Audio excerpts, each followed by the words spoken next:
No capítulo 16, então vamos agora terminar do versículo 16 justamente em diante, pode ser?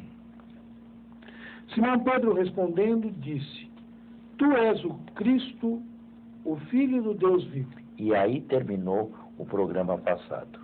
Exato.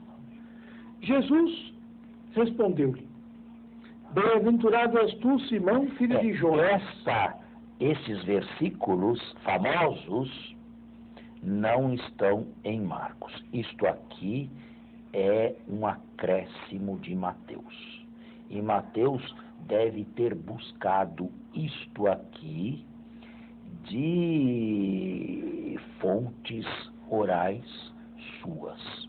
E há também espaço para uma boa elaboração do próprio evangelista. Em primeiro lugar, bem-aventurado és tu, Simão, filho de Jonas. Por quê? Porque não foi a carne ou sangue. O que significa isso? Carne ou sangue? Não é o ser humano, na sua racionalidade, porém entregue a si mesmo, que te revelaram isso. A simples racionalidade humana não é capaz de detectar no carpinteiro de Nazaré o Filho do Deus vivo. E sim o meu Pai que está nos céus. E em Mateus e Lucas se diz que ninguém conhece o Pai a não ser o Filho, e ninguém conhece o Filho a não ser o Pai, e aquele a quem o Pai o quiser revelar. Também eu te digo que tu és Pedro, e sobre esta pedra edificarei minha igreja. E aqui devemos fazer uma primeira pausa. E a primeira questão é a questão do nome de Pedro. Ele não se chamava Pedro, ele se chamava Simeão, Simão, que era o nome de um patriarca. Jesus parece ter mudado o nome de Simeão ou Simão para Quefas.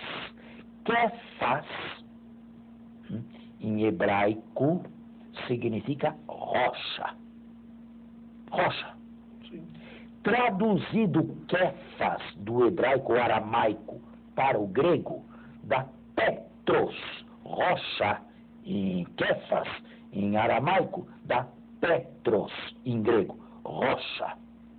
E para o latim Petrus, isto é, Jesus criou um nome novo. Jesus criou um neologismo. Pedro é a tradução de Quefas, de rocha. Pedro tem a ver com pedra. Simão ou Simeão foi chamado pedra, rocha, por Jesus. Agora, o que queria Jesus insinuar em Mateus, chamando Pedro de rocha, vem a seguir. E as portas do inferno nunca prevalecerão contra ela. Bem, contra ela quem? Contra a igreja. É a única vez em todos os 4 evangelhos em que aparece a palavra eclesia, igreja. É a única vez. Interessante. Eu te darei as chaves do reino dos céus. Bem, no capítulo 18, o poder de ligar e desligar será dado também aos 12. As chaves só a Pedro. E o que ligares na terra será ligado nos céus. E o que desligares na terra será desligado nos céus. Esta é uma linguagem jurídica, ligar e desligar. Naturalmente está na passiva, por quê? Porque é a passiva divina. O que Pedro ligar na terra, Deus ligará nos céus. O que Pedro desligar na terra, Deus desligará nos céus. Agora, vem aqui a questão da historicidade. Quando foi que Jesus disse isto a Pedro exatamente? Em primeiro lugar, estes versículos só aparecem em Mateus. E só aparece aqui em todos os 4 evangelhos a palavra eclesia ou igreja. Provavelmente nós estamos aqui diante de um grande trabalho de repensamento feito por uma tradição pré-mateana e recolhida por ele. Não devemos nos esquecer do seguinte: quando Mateus escreveu este texto, Pedro já tinha morrido há diversos anos. Se este evangelho aqui foi escrito por volta de 85, Pedro deve ter morrido em 64 ou 67. Portanto, uns 20 anos antes que este evangelho fosse escrito, Pedro já tinha morrido na colina do Vaticano, na perseguição de Nero. Agora, o que quer o evangelista dizer com isto?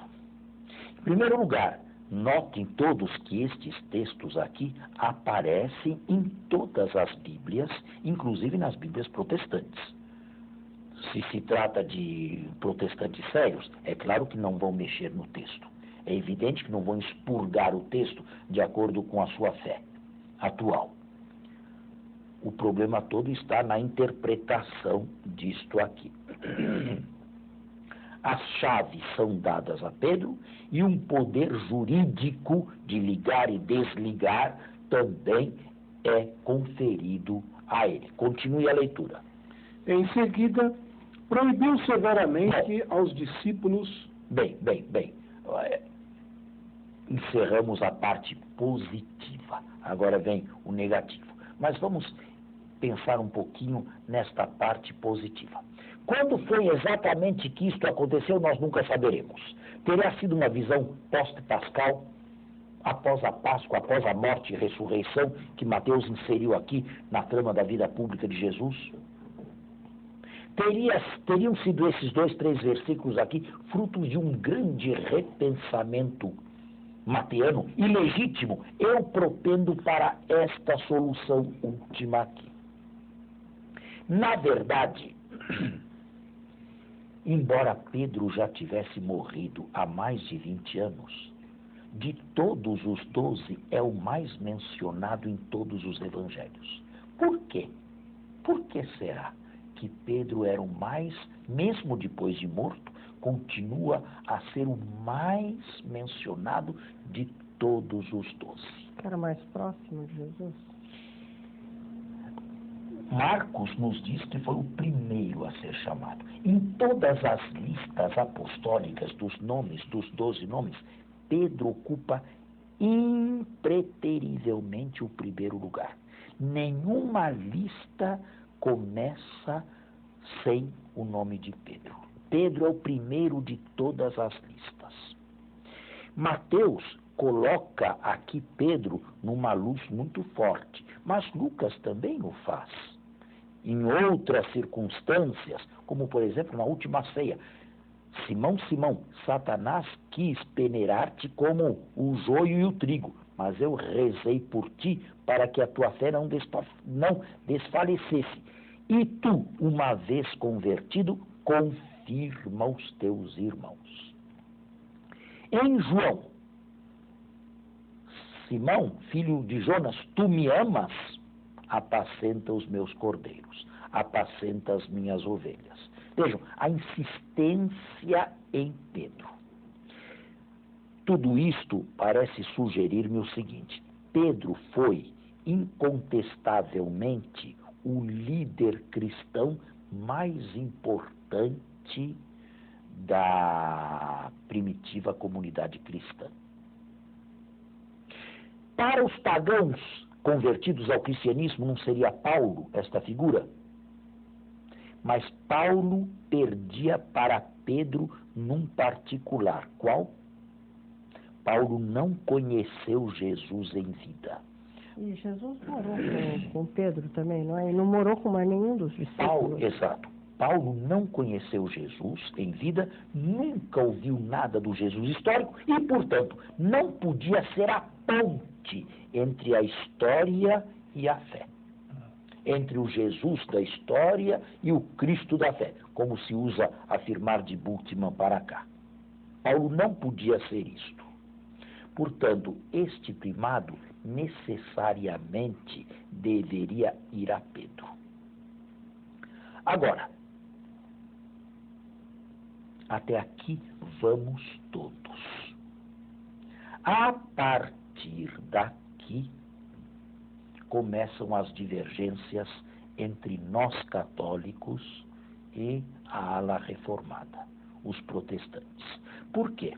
Porque, embora aceitem eles este versículo e o primado do Pedro histórico, não está claramente ou explicitamente escrito no texto evangélico que Pedro teria sucessores. E nós costumamos dizer que o bispo de Roma é o sucessor de Pedro. Nós dizemos que os bispos são sucessores dos apóstolos, em geral, e o bispo de Roma não é sucessor dos apóstolos, é sucessor de Pedro. É aqui que está o nó da questão. Isto não está claramente definido na Sagrada Escritura. Bem, vamos fazer o intervalo e eu volto com a explicação. Vamos de volta ao nosso segundo momento. A questão é esta. Pode o bispo de Roma afirmar de si mesmo que é o legítimo sucessor de Pedro? Pedro terá deixado sucessores? Bem, aqui nós nos separamos dos protestantes. Nós afirmamos que sim, mas em que nos baseamos para fazer esta afirmação aqui? Esta afirmação é legítima com uma condição, que se tenha em mente, se aceite, que Jesus previu que com a sua morte não iria acabar o mundo, previu um espaço de tempo entre a sua morte e o final dos tempos, e que este final do mundo não podia coincidir com o final do Pedro histórico. O Pedro histórico também teve o seu final, por volta de 64 ou 67. Se aceitarmos isto aqui, é legítima a interpretação católica. Agora, é preciso explicar melhor.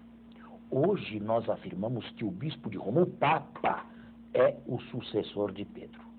Mas, se alguém perguntasse a Pedro, Pedro, o senhor é Papa?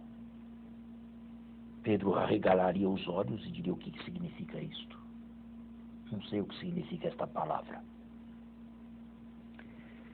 Nós temos que imaginar uma espécie de trajetória petrina que vá desde Pedro apóstolo, o principal líder cristão que conheceu historicamente Jesus e que podia, portanto, ser a ponte entre a história e a fé, e o bispo de Roma atual. Os bispos como tais só apareceram no final do século I. Foi só no final do século I, na virada do século I para o segundo, que a grande igreja tomou uma feição católica, universal e episcopal. Isto está claro nas cartas de Santo Inácio de Antioquia. Interessante que antes da virada do século, havia dirigentes das comunidades que, por volta dos anos 80, 85, a época em que este evangelho foi escrito, e com os apóstolos desaparecidos, receberam o nome de presbíteros bispos. Estes foram os legítimos sucessores dos apóstolos. Os presbíteros bispos eram uma espécie de comitê, um colegiado, onde a palavra presbítero e bispo significa a mesma coisa, dirigentes. Aos poucos foi emergindo deste comitê dirigente uma única figura, um episcopos, que seria o bispo monárquico, isto é, aquele que é superior ao colegiado enquanto tal. E nascia, no final do século I, aquilo que nós conhecemos hoje como o sacramento da ordem nos seus 3 graus: o episcopado, o presbiterato e o diaconato. Antes não, antes é anacrônico falar disto. Quando o modelo de Antioquia se tornou um modelo paradigmático para toda a católica se tornou episcopal.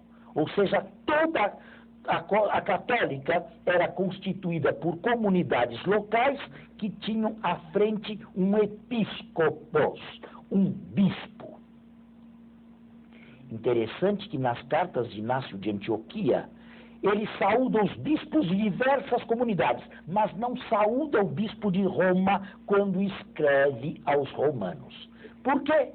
Talvez Roma tenha sido uma das últimas comunidades a aceitar a figura episcopal. Porém, uma coisa tinha Roma, que outras pareciam não ter. Vejam, Jerusalém decresceu enormemente de importância e perdeu totalmente a importância cristã no ano 70, quando foi destruída pelos romanos. Antioquia, por razões em parte misteriosas, também decresceu e emergiu a figura de Roma. Roma era o centro do império. Roma possuía uma comunidade cristã muito conservadora e muito relacionada com a Palestina, com o judeu-cristianismo da Palestina. Pedro, ao que tudo indica, esteve em Roma e, em Roma, deu a prova suprema da sua generosidade, do seu amor a Cristo, morrendo mártir na perseguição neroniana, entre 64 e 67 da nossa era. O que terá acontecido de Pedro em diante? Por esses motivos todos que eu acabo de imaginar, a Igreja de Roma, mesmo sem ainda a figura do episcopos, do bispo, passou a ser uma igreja dirigente. E, no final do primeiro século, Clemente Romano, que não era papa ainda, embora na lista dos papas aparece como terceiro, provavelmente era um dos dirigentes de um comitê, mas já intervém numa igreja fora da Itália, fora de Roma, portanto, que era a igreja de Corinto. Ou seja, ainda que em formação, o comitê da Igreja de Roma parece ter assumido as responsabilidades petrinas. Quando emergiu, no início do século II, a figura do bispo de Roma, o bispo de Roma assumiu estas responsabilidades. Portanto, nós podemos delinear uma trajetória que vá de Pedro apóstolo, passando pelos presbíteros bispos e pelo comitê dirigente de Roma, até a figura do bispo de Roma, quando ela surgir no início do segundo século. E quando ela surgiu, este bispo de Roma já assumia, já estava consciente das responsabilidades que possuía na católica enquanto tal. Esta é a nossa linha de pensamento católico. Para isto, é claro, eu disse e repito, basta que Jesus tenha tido consciência que o mundo não terminaria nem com a morte dele e nem com a morte de Pedro.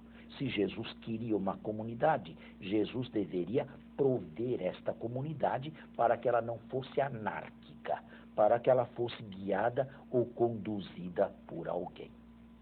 Esta é a maneira católica, naturalmente muito controvertida do lado de lá, não só dos protestantes, mas do lado da ortodoxia também. Mas os protestantes também têm hierarquia, não tem? Pois é. Tem? Tem. tem essa divisão toda, essa multiplicação imensa de igrejas protestantes, e depois as suas sucursais, e depois as sucursais das sucursais, até chegar a esse pentecostalismo que nós temos no Brasil. O que é isso? E quando nós queremos dialogar com o lado de lá, nós católicos possuímos um ponto de referência, que é o Papa. Mas quem é que representa a ortodoxia? Não existe.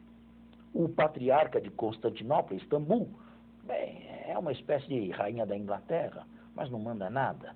Quem é que representa o anglicanismo? A mesma coisa pode ser dita do arcebispo de Cantuária, Canterbury. Também não representa nada. Os anglicanos fazem o que querem, tanto os da América do Norte quanto os dos Estados Unidos, e ordenam mulheres, os que querem, e ordenam homossexuais, e fazem casamentos de gays e tudo, o que querem. Não existe uma referência que diga sim ou não. Isso vale e aquilo também. É assim. E do lado do protestantismo, quem é a figura com a qual que tem autoridade com a qual se pode dialogar? Não existe. Mas esta é a visão católica destes versículos aqui. Legítima com estas condições que eu coloquei aqui. Não sei se fui claro ou se tornei a coisa mais obscura ainda. Não, eu acho que um pouco de cada. Está claríssimo, no entanto, eu acho que as pessoas vão ficar bem interessadas nisso, em procurar até saber um pouco mais. Eu acho que está claro. Eu vejo que está claro, mas muito curioso, muito interessante. Uma coisa, se nós aceitamos Jonas, o senhor falou tanto em Jonas aí, por que nós não aceitamos, por que a nossa Bíblia não tem o livro de Jonas? Não, a nossa tem. Tem. É dos protestantes? Não, eles têm o livro de Jonas, sim, eles têm. Eles só não têm 7 deuterocanônicos, mas o livro de Jonas aparece na deles também. Bem, temos que encerrar aqui no vivo da discussão e da explicação o nosso programa. Por hoje está terminado o nosso tempo, mas voltamos ainda a semana que vem. Muito obrigado.